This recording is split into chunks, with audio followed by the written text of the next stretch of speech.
Piyush Goyal, India's Commerce Minister, wants the country to build a new Silicon Valley of India. His vision is to build a 500-acre township that's dedicated to entrepreneurs, innovators, and disruptors, offering them state-of-the-art infrastructure, incubators, and a strong funding ecosystem. Now, you might be thinking, India already has Bengaluru. Why does it need another Silicon Valley of India? And yes, Bengaluru is known for its innovation, but it's also dealing with some pretty serious infrastructure problems like water shortages and endless traffic jams. And that's probably why Piyush Goyal wants the National Industrial Corridor Development Corporation, or NICDC, to lead this project. The NICDC is already working on other future smart cities, so imagine a city that has all of Bengaluru's startup perks but none of its infrastructure headache. This could be a massive upgrade to India's entire startup ecosystem, but here's the big question. What city could be next in line to replace or rival Bengaluru? Could it be a township in Pune, Hyderabad, or Chennai, or maybe somewhere completely unexpected? But that's not all, because Piyush also launched the Bharat Startup Knowledge Access Registry, or BHASKAR platform, a digital tool designed to connect startups with investors, mentors, tech enablers, and more. The idea here is to provide a level playing field by giving entrepreneurs from non-metro areas equal access to capital, technology, and resources. And anybody can join BHASKAR as an enabler, explorer, startup founder, student, individual investor, traditional business, or mentor.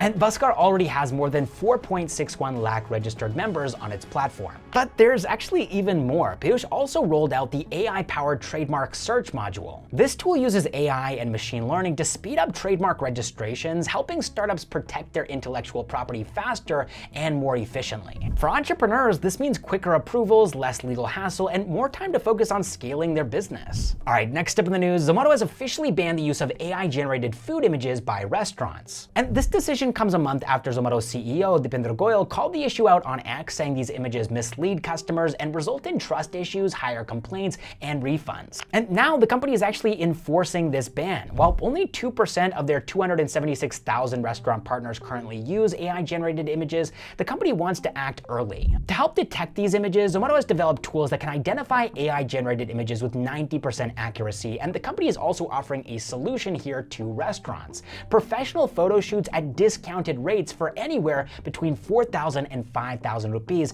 depending on how much of the menu needs to be photographed. Now, not every restaurant does photo shoots, but the ones that do usually spend between 7,000 rupees and 15,000 rupees on these photo shoots. And this issue first came into the limelight a few months ago when a customer complained about AI-generated images on X, and Deepinder Goyal promised to take action, and it looks like he actually did it. All right, next up in the news, let's talk about Swiggy's latest initiative, Project Next. Swiggy just launched this to give their nearly 4 lakh delivery partners a real shot at career growth, and through Project Next, they're helping qualified delivery partners transition into sales executive roles. And in the last 5 weeks, the company claims that 100 delivery partners have made the switch and have onboarded 360 restaurants. Swiggy is now planning on promoting hundreds more in 150 plus Tier 2 and Tier 3 cities in the coming months. Also, it's worth noting that Project Next is actually part of Swiggy's broader Swiggy Skills Academy initiative, which was launched 2 years ago, and their goal is to upskill both delivery partners and their own kids, offering them better career opportunities. All right, next up in the news, Zepto just launched their new SuperSaver service, and with this, Zepto is offering free delivery on orders over 1,000 rupees plus extra discounts. But here's the twist. These deliveries will take 20 to 30 minutes, unlike Zepto's usual 10-minute speed. Their SuperSaver service is already live in some parts of Bengaluru, so why slow down when companies like Big Basket are focused on speeding up? Well, the answer is simple: average order value.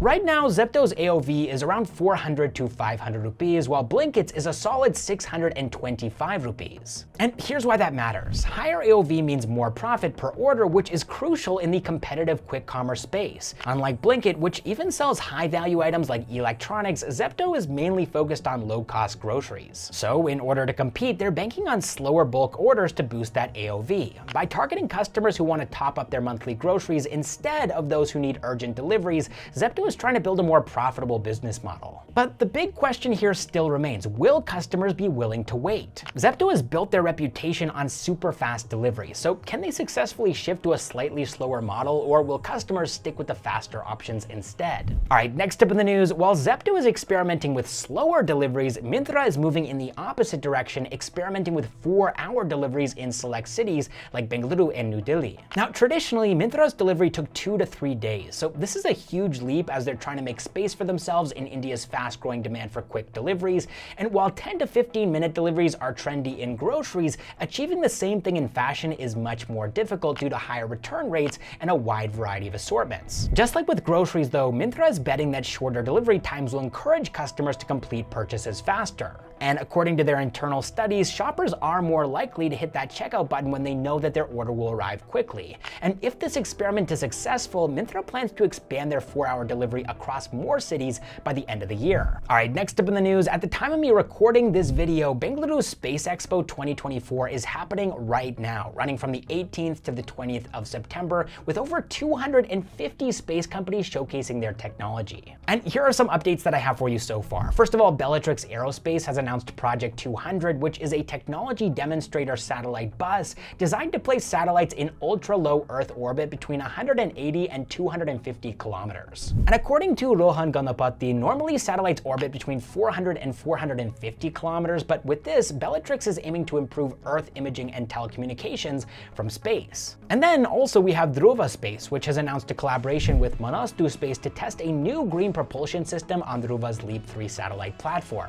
This propulsion system uses a hydrogen peroxide-based fuel that is 60% cheaper, 50% more efficient, and produces 60% fewer emissions than traditional fuels. The Leap 3 platform, a large satellite bus, is expected to fly to space by the end of 2025 and host various payloads. And Dhruva Space as a company is trying to make launching satellites more sustainable using Manastu's green propulsion technology. All right, now let's move into the funding news segment for today's video. This week, Indian startups raised a total of $180 million, which is slightly lower than last week's $203 million, making it the third consecutive week of funding below the trend line. Now, before I talk to you guys about this week's funding, I want to talk about something that happened last week. In case you missed it, MoneyView, a Bengaluru-based fintech startup that lets you access instant personal loans, they raised $4.65 million and became the 6th unicorn of 2024 here in India. All right, now let's look at some of the companies that have raised funds this week. And the first one I want to talk about here is Chennai-based M2P Fintech. It's an API infrastructure provider that lets banks and other fintech companies build technology products like credit cards, and they've raised $50 million. After that, we have Noida-based Redcliffe Labs, a diagnostics company that's making healthcare more accessible by letting people book tests online and getting their tests done in their homes. And they've raised $42 million in their Series C round. Following that, we have Thane-based Everest Fleet, a fleet management company that leases out their vehicles to ride-sharing companies like Uber. And actually, Uber is also one of their investors, and they raised $30 million in their Series C round. Next, we have a company called Billion Hearts, and this was actually started by one of the founders of Coup, which of course is a company that raised $50 million before it shut down. But Billion Hearts is still in stealth mode, so we really have no idea what they do. But according to the founder, they're building a consumer app which has a multi-billion-dollar global opportunity.